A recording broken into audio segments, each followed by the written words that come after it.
તો જો ઘણા લોકોની કોમેન્ટ આવતી હતી કે તમે ઢોસા બનાવો છો તેનું ખીરું કેવી રીતના બનાવો છો, તો ચાલો તમને આજે છે ને ખીરાની રેસીપી આપીએ.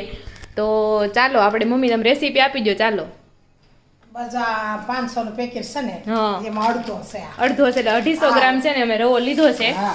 આજે મસાલા ઢોસા બનાવીએ છીએ એટલે અમારે 250 ગ્રામ જોઈએ, નકર 500 ગ્રામ જોઈએ. આપણે 250 ગ્રામ છે ને રવો લઈ લીધો છે અને એમાં હવે આપણે નાખશું ચણાનો લોટ.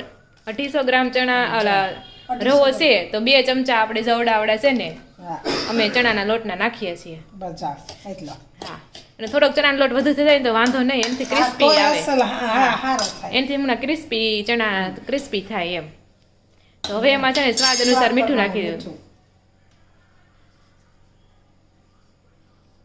તો હવે છે ને એમાં આપણે છે ને પાણી નાખી દેવાનું છે અને પછી આપણે બ્લેન્ડર ફેરવી દઈશું. તો પાણી નાખીને પેલા હાથેથી જ આવી રીતના કરી નાખવાનું, એટલે ગાંઠું હોય ને નીકળી જાય ને બહુ વધારે છે ને બ્લેન્ડર ન ફેરવવું પડે. અને જો વધારે તમે બ્લેન્ડર ફેરવો ને તો રવો છે ને એકદમ ફૂલી જશે અને તમારા પેપર જરા પણ બનશે નહીં. એટલે કદાચ તમે બ્લેન્ડર ફેરવો ને તો જરીક જ ફેરવાનું, બાકી હાથે કરી નાખવાનું.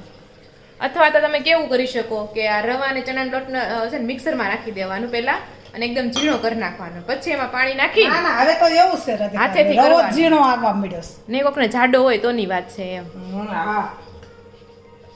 તો જો પાણી નાખીને આવી રીતના કોઈ ગાંઠું ન હોય એ રીતના કરવાનું છે. અને પછી બ્લેન્ડર છે ને ફેરવી દેવાનું છે. એટલે કોઈ એક ગુચ્છું જે રહી ગયું હોય ને પાણી તો થઈ જાય હરખું યાર, લીસું રાબડું થઈ જાય.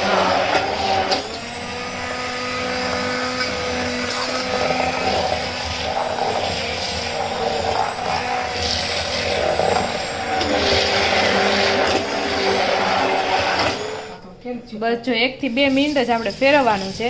તો કાંઈ નહીં, ચાલો હવે આપણે છે ને બેટર બનાવીશું ને એટલે પેપર બનાવશું ને ત્યારે આપણે જોઈએ કેવા બને છે. નહીં પાડશું ને ત્યારે આ ધુવાડો કામ.